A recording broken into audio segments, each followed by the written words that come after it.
Laura from Stoker Nutrition. We're going to talk about making a meal menu today. Really helps you get started and starting your week off right and what you want to eat when you want to eat it. So first step, you can do this on a piece of paper or a whiteboard in your kitchen or a calendar, whatever works for you, is to simply pick what recipes you're going to make for the week. Look also at your schedule and correlate that with your work schedule or your training schedule, whatever that might be. So if you are working late on Monday, maybe that's the night you go in for a late shift, pick recipes that are easy for you to make that you can follow through on. Instapot recipes, crock pot recipes, something along those lines. Pinterest is where I get all my recipes for these ideas, so have at it. There's a million things on there to look up of easy meals, healthy meals, meal prep meals. There's a plethora of information on there to get recipes from. So the first layer is to say Monday, I'm working late, we're going to do chicken and rice because that's something pretty easy. You can throw it in the oven, throw it in the Instapot, a million recipes for that, a million different ways to make it.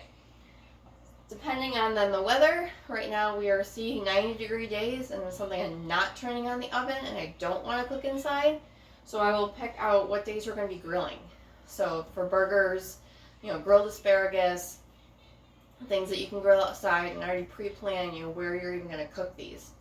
What this helps with is coming home late and not knowing what you're going to cook. There is talk of that you only have so much willpower in the day.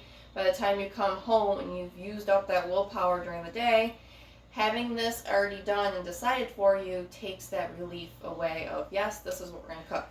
It helps with the communication between people of your family of what you're actually going to eat tonight, and you don't fall into that trap of, well, I don't care what you're going to have. What are you going to have? Well, I don't care. What are you going to have? And it's the biggest relationship fight I think everyone has.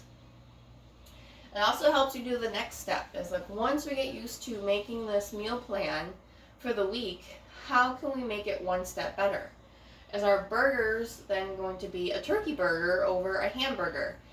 Do we add in, I'm going to have spaghetti and meatballs. Instead of the spaghetti, can we do zucchini noodles?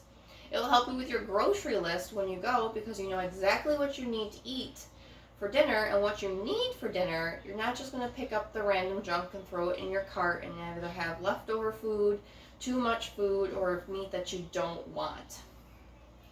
The next step is to then go ahead and plan out your lunch and your breakfasts.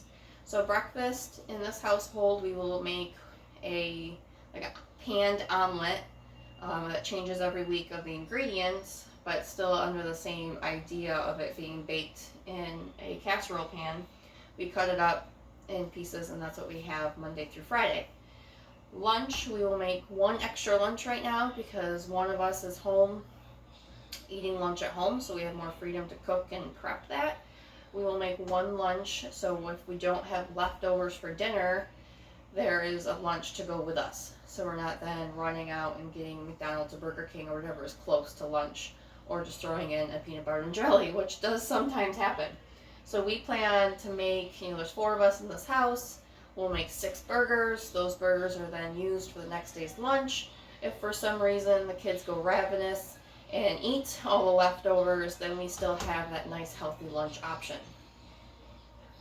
So I hope this helps get you guys started. It really is a nice template to use to get you started in meal prepping and meal menu plans. If you do it on a piece of paper, the nice thing is in a few weeks you can just pull that piece of paper back out and reuse it if you don't have time to go ahead and make your menu from scratch all over again.